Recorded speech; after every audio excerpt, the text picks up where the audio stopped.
Hello, welcome to our channel.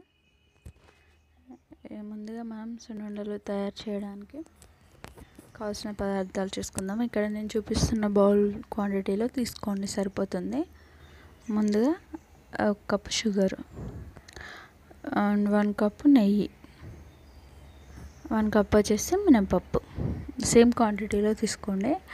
And 3/4 cup మాత్రం rice తీసుకోండి, సరిపోతుంది. వీటిని అన్నిటినీ వేయించాలి. షుగర్ పౌడర్ చేసుకోండి. అన్నింటిని వేయించి దూరగా వేయించి మినపప్పుని రైస్ని దూరగా వేయించి ఇట్లా మరపట్టేసుకోండి. షుగర్ పౌడర్ని ఇందులో కలిపేసేయండి. వీడియో లెంత్ అవుతుందని నేను చెప్పేస్తున్నాను. మీలో ఎవరైనా మన ఛానల్ని కొత్తగా చూస్తున్నట్టే కామెంట్ చేయండి, లైక్ చేయండి అండ్ షేర్ కూడా చేయండి. ఇలా ఉంటే సరిపోతుంది. మెత్తగా ఎక్కువ క్వాంటిటీలో తీసుకుంటే మాత్రం బయటికి వెళ్ళేసి మరపట్టించుకోండి. నేను కొంచెం క్వాంటిటీలో తీసుకున్నా కదా, అందుకే మిక్సీలో పట్టేసుకున్నా. ఇప్పుడు ప్యాన్ పెట్టేసి మనం ఏ క్వాంటిటీ అయితే తీసుకున్నామో ఆ నెయ్యిని వేడి చేయాలి.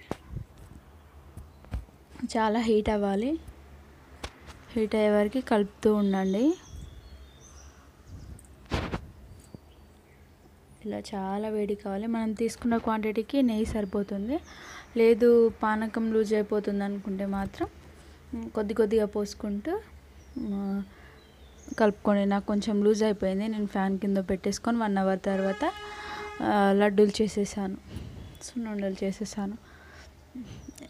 తర్వాత చేస్తే కొద్దిగా పోసుకుంటూ మీరైతే చేసుకోండి.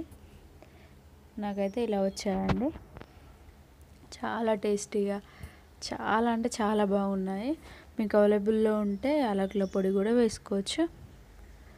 Okay, thank you so much for watching.